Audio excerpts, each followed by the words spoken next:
नमस्कार। आज की बड़ी खबर, होर्मुज स्ट्रेट में ईरान की गोलीबारी के बीच भारतीय जहाजों के फंसने और एक जहाज के किसी तरह इस खतरनाक रास्ते को पार कर जाने से जुड़ी हुई है। ये खबर सिर्फ एक समुद्री घटना नहीं, बल्कि इसके पीछे छिपे संकेत पूरी दुनिया के लिए चिंता का विषय बनते जा रहे हैं। दरअसल होर्मुज स्ट्रेट इस समय दुनिया का सबसे संवेदनशील समुद्री इलाका बन चुका है। इसी रास्ते से गुजरते हुए भारतीय ध्वज वाला एक तेल टैंकर देश गरिमा ने वो कर दिखाया जो इस समय बेहद जोखिम भरा माना जा रहा है। ईरान की गोलीबारी और सख्त निगरानी के बावजूद ये जहाज सफलतापूर्वक इस रास्ते को पार कर गया। लेकिन कहानी का दूसरा पहलू और ज्यादा डराने वाला है। जहां एक तरफ ये जहाज आगे बढ़ गया, वहीं कम से कम 4 अन्य भारतीय जहाजों को अपना रास्ता बदलना पड़ा और उन्हें वापस लौटना पड़ा। सोचिए, अगर हालात सामान्य होते तो ये जहाज अपने गंतव्य तक पहुंच जाते, लेकिन डर और खतरे के कारण उन्हें बीच रास्ते से ही लौटना पड़ा। यह अपने आप में इस बात का संकेत है कि वहां स्थिति कितनी गंभीर हो चुकी है। रिपोर्ट्स के मुताबिक इस पूरे घटनाक्रम के पीछे ईरान की एक खास सैन्य इकाई रिवोल्यूशनरी गार्ड कॉर्प्स का नाम सामने आया है। आसान भाषा में समझें तो ये ईरान की एक बेहद शक्तिशाली सुरक्षा फोर्स है जो ऐसे संवेदनशील इलाकों की निगरानी करती है। बताया जा रहा है कि इसी इकाई की 2 नौकाओं से जहाजों पर गोलीबारी की गई, जिसके बाद माहौल और तनावपूर्ण हो गया। इस गोलीबारी के बाद कई जहाजों ने तुरंत अपने रास्ते बदल लिए। जिन जहाजों में इराकी कच्चा तेल भरा हुआ था, उन्हें भी वापस लौटना पड़ा। इसका सीधा मतलब यह है कि अब यह सिर्फ एक देश या एक जहाज का मामला नहीं रहा, बल्कि पूरे अंतर्राष्ट्रीय व्यापार और तेल सप्लाई पर इसका असर पड़ने लगा है। एक और अहम जानकारी सामने आई है कि इस समय फारस की खाड़ी में भारतीय ध्वज वाले करीब 14 जहाज मौजूद हैं।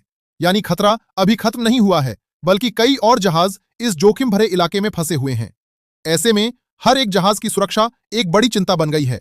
इस घटना के बाद भारत सरकार ने तुरंत कड़ा रुख अपनाया। विदेश मंत्रालय ने ईरान के राजदूत को तलब किया और इस पूरी घटना पर अपनी गहरी चिंता जताई। तलब करना का मतलब होता है किसी देश के प्रतिनिधि को आधिकारिक तौर पर बुलाकर जवाब मांगना। भारत ने साफ कर दिया है कि उसके जहाजों की सुरक्षा से कोई समझौता नहीं किया जा सकता। विदेश सचिव ने ईरानी राजदूत से कहा कि वो भारत की इस चिंता को अपने देश तक पहुंचाएं और ये सुनिश्चित करें कि होर्मुज स्ट्रेट से गुजरने वाले भारतीय जहाजों की सुरक्षा जल्द से जल्द बहाल की जाए। ये कदम दिखाता है कि भारत इस मुद्दे को कितनी गंभीरता से ले रहा है। अब यहां एक बड़ा सवाल उठता है, आखिर होर्मुज स्ट्रेट इतना महत्वपूर्ण क्यों है? दरअसल यह दुनिया का सबसे अहम तेल मार्ग है, जहां से वैश्विक तेल सप्लाई का बड़ा हिस्सा गुजरता है। अगर यहां अस्थिरता बढ़ती है तो इसका असर सीधे तेल की कीमतों पर पड़ता है और फिर महंगाई बढ़ती है, जिसका असर आम लोगों की जेब पर भी पड़ता है। पिछले कुछ हफ्तों में अमेरिका, इजराइल और ईरान के बीच बढ़ते तनाव के कारण यह इलाका पहले से ही संवेदनशील बना हुआ था, और अब जब ईरान ने फिर से इस रास्ते पर सख्ती बढ़ा दी है तो हालात और बिगड़ते नजर आ रहे हैं।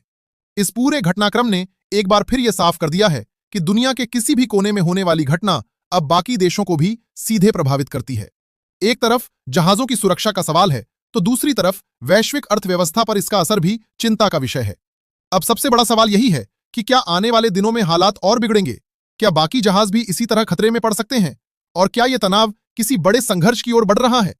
आज की यह खबर हमें यह सोचने पर मजबूर करती है कि समुद्र के बीच हो रही यह हलचल जमीन पर रहने वाले हर इंसान की जिंदगी को भी प्रभावित कर सकती है, और कभी-कभी एक जहाज की यात्रा पूरी दुनिया की दिशा तय कर सकती है।